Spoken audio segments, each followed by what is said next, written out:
వ్యాధులను నివారించి బాధలను నిరోధించి ఆర్తులకు సేద తీర్చినావు.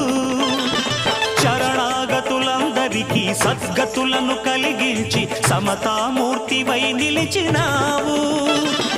వ్యాధులను నివారించి బాధలను నిరోధించి ఆర్తులకు సేద తీర్చినావు. శరణాగతులందరికీ సద్గతులను కలిగించి సమతామూర్తివై నిలిచినావు.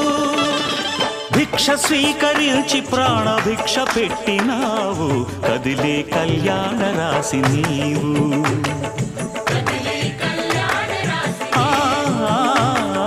కదిలే